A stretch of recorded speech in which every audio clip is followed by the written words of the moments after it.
Kevalam Baba Nam Kevalam Baba Nam Kevalam Baba Nam Kevalam.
Here we are. Okay, great. Yes, namaskar, everybody. And welcome to another Wednesday meditation session, which actually will be the last session for at least a month. I'm taking a break. But of course, meditation can continue whether we meet here or not. So we have been through all of the koshas. It's taken us about 4 months to review the various koshas or the layers of the mind.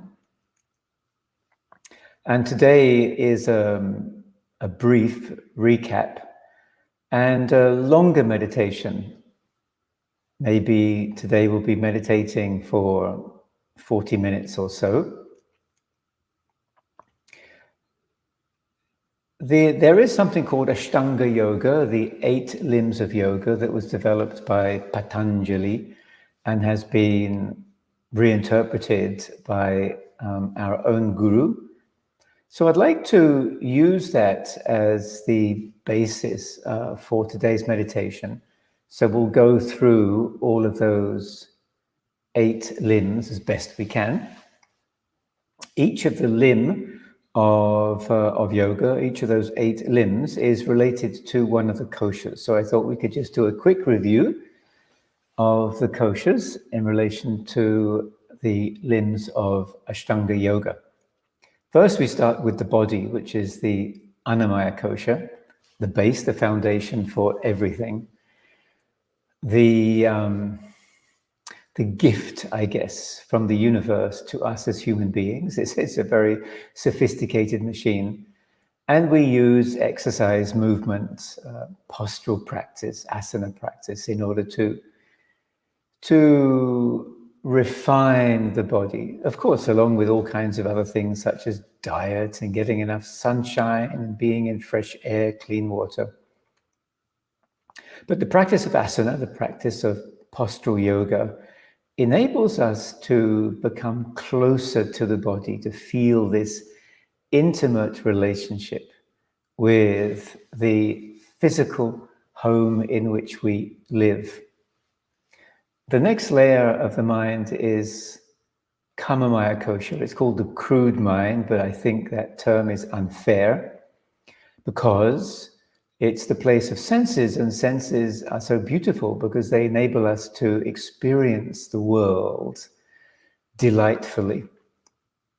So the idea with the koshas is that when one opens to the soul, to the inner light, then each one of the layers becomes incredibly beautiful in the way it's expressed. So it's not that beauty is in the eye of the beholder, but beauty is in the soul of the beholder. So when one looks at the world from the perspective of the soul, everything becomes so beautiful. And the practices here are the practices of jhana and niyama, the yoga ethics, which basically is skillful action. Given that this place is also a place where we're pulled between attraction and aversion, likes and dislikes, we need to have a mind that's a bit more balanced. And through ethics, we can see that everything is sacred, everything has its place somehow in the greater scheme of things. Then we come to the dimension of being, or the layer of mind, which we inhabit a lot, the Manomaya Kosha, which is the cognitive mind, the mind of conscious thinking. Obviously, this mind is critical for the way we interpret the world, the way we interact with the world, the way we discover the secrets of the world. But it needs to be steady, it needs to be calm. And this is the challenge, that the thoughts are very erratic. And so the practice here is the practice of pranayama, or breath control, to make the mind calm and steady and controlled. So we regulate the breath in such a way that it enhances our ability to utilize the cognitive mind, the mind of thoughts, effectively. Then there's the Atimanas Kosha. This realm of existence is beautiful. It's where life gets very interesting, because we're able here to transcend the conditioning of religion, of parents, of society, of culture. We break free of that, and we then become much more in tune with the subtle existence of the universe, the subtle intelligence of the universe. It's a place then where we have infinite creativity, given that the universe itself is infinitely creative. Every sunrise is spectacularly different. And so we connect with that. We become in tune with that. The way to realize this is the practice of pratyahara. You could call that disidentifying with the limited, identifying with the unlimited, turning the mind towards the soul. Then we get to what's called the Vigyana Maya Kosha.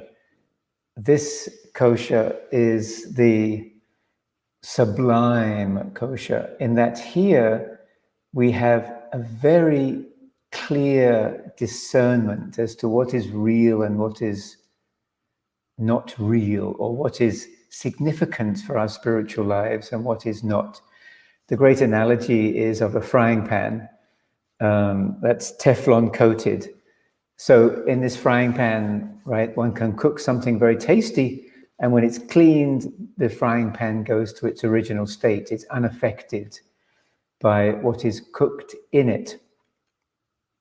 And this is the state here, that we are detached, even as we go through life. So we're like a duck that doesn't get wet, right? Water off a duck's back. It's a place of freedom. We can engage in life. We are part of the messiness of life, but we don't get affected or attached. And finally, the golden layer, the Hiranmaya Kosha,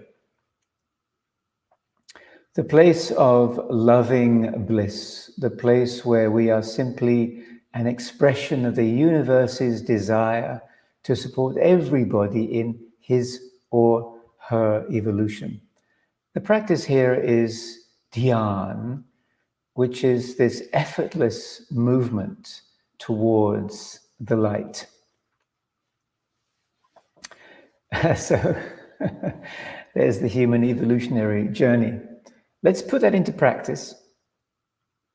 And I'd like to start with asana, with posture. So obviously we're not maybe on yoga mats with yoga clothes, but let's do a few simple stretches just to recognize how the body needs attention regularly. So here we go. I hope you're ready. We're going to inhale up the arms, and exhaling, we'll lean over to the right. Hold the breath. Inhaling, let's reach for the sky. And exhaling, we'll lean over to the other side.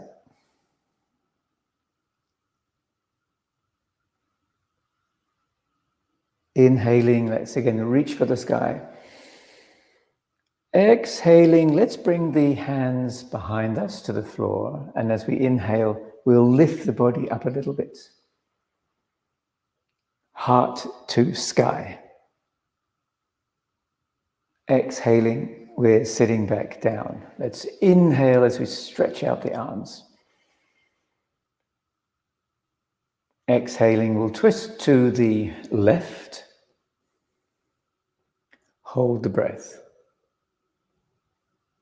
Listen to the body.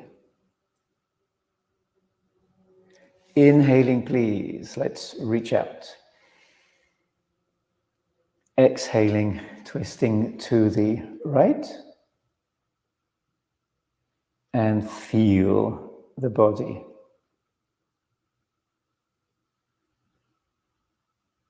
Let's inhale, raising the arms. Exhaling a slow breath out. Let's bring the palms together. Inhaling. Exhaling, lacing the fingers and pushing the palms forwards. Inhaling, raising the arms overhead. Exhaling, bringing the arms behind the body, lacing the fingers. And inhale, raise the arms. Exhale, let's bring the palms together in front and inhaling, hands back to the chest.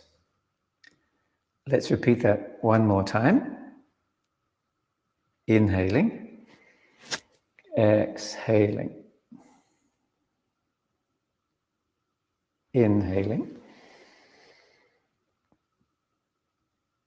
exhaling, arms behind, fingers laced. Inhale, raise the arms. Exhaling, palms together.